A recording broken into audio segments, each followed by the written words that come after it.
دنیا میں ہم فیصلے نہیں کر سکتے نیتوں کے بارے میں، کسی کی نیت پر شک کرنا، حملہ کرنا جائز نہیں، ہمیں کیا معلوم؟ یہ دلوں کا حال ہے، اور دلوں کا حال اللہ جانتا ہے۔ علیم بذات الصدور اللہ تعالیٰ ہے، وہ جو فرمایا گیا کہ ان اللہ لا ينظر الى صورکم ولا الى اموالکم ولکن ينظر الى قلوبکم واعمالکم۔ اللہ تمہاری صورتوں اور مالوں کو نہیں دیکھتا، وہ تمہارے دلوں کو دیکھتا ہے اور تمہارے اعمال کو دیکھتا ہے۔ عمل صحیح ہے، نیک ہے، اور دل میں اس کے لیے جو موٹیو اور جذبہ تھا، وہ جو قوت محرکہ تھی، وہ بھی صحیح ہے، وہ عمل ہے جو اللہ کے ہاں مقبول ہوگا۔ اب اسی کے حوالے سے میں چند حدیثیں کس انتہا تک یہ بات حضور نے پہنچائی ہے۔ حضور نے فرمایا من صلی یرائی فقط اشرکا ومن صام یرائی فقط اشرکا ومن تصدق یرائی فقط اشرکا۔ جس نے دکھاوے کے لیے نماز پڑھی اس نے شرک کیا۔ اب نماز تو بہت بڑا نیکی کا فعل ہے، بہت بڑا نیکی کا فعل ہے، یہ تو ارکان اسلام میں سے رکن اعظم ہے، الصلاۃ عماد الدین۔ لیکن اس کے پیچھے بھی نیت اگر دکھاوے کی ہے، ریاکاری کی ہے، اپنی دینداری کا اور اپنی تقویٰ کا روب گانٹنا ہے لوگوں کے اوپر، تو پھر یہ شرک ہے۔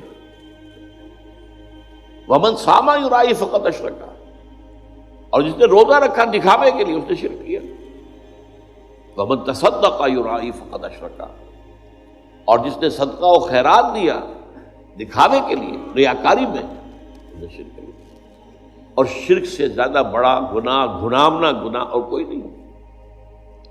2 مرتبہ سورہ نساء میں یہ آیت آئی ہے، ان اللہ لا یغفر ان یشرک بہ ویغفر ما دون ذلک لمن یشاء۔ اللہ تعالیٰ اسے ہرگز نہیں بخشے گا کہ اس کے ساتھ شرک کیا جائے، ہاں اس سے کم تر جس کو چاہے گا معاف فرما دے۔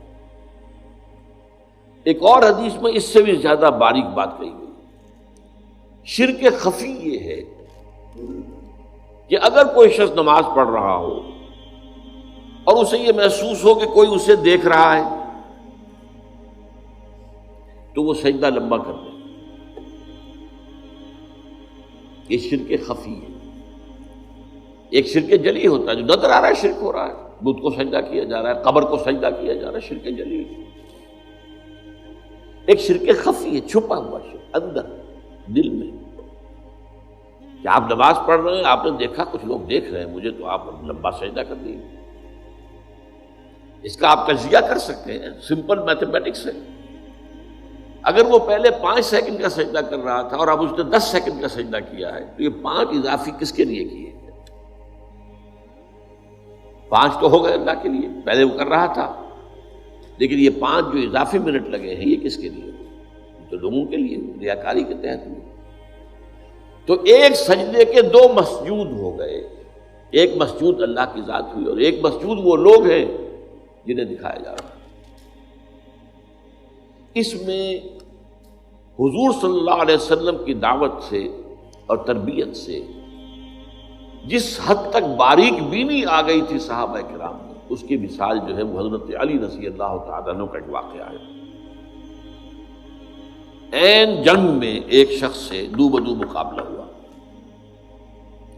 اور حضرت علی رضی اللہ تعالیٰ عنہ نے اس کافر کو، مشرک کو زیر کر لیا، اس کے سینے پر سوار ہو گئے۔ اب خنجر بھونکنے والے تھے کہ اس نے نیچے پڑے ہوئے بھی منہ پر تھوک دیا حضرت علی رضی اللہ تعالیٰ۔ اب حضرت علی اسے چھوڑ کر کھڑے ہو گئے، وہ حیران ہوئے۔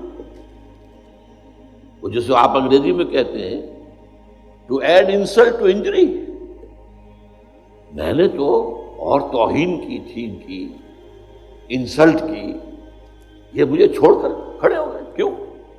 پوچھا اس نے۔ تو حضرت علی فرماتے ہیں دیکھو میری تم سے کوئی ذاتی دشمنی نہیں ہے، میں تمہیں صرف اللہ کے لیے قتل کر رہا تھا، لیکن اب اگر میں قتل کرتا تو میرے نفس کا انتقام بھی شامل ہوگا۔ تم نے میری توہین کی تو میں گویا کہ اپنے نفس کے انتقام میں اس کا بدلہ لینے کے لیے بھی ایک نیت کے اندر میرے یہ ذاتی بات بھی شامل ہو جاتی، اس لیے میں نے تمہیں چھوڑا۔ اس میں ذرا غور کیجئے، جنگ کا معاملہ ہو اور وہ تو انتہائی جذبات کی گرمی کا وقت ہوتا ہے، یا مرو یا مار دو، اس حالت میں بھی نگاہ رہے اپنی دل کے اوپر اور اپنی نیت کے اوپر، یہ کمال ہے تربیت کا محمد رسول اللہ صلی اللہ علیہ وسلم۔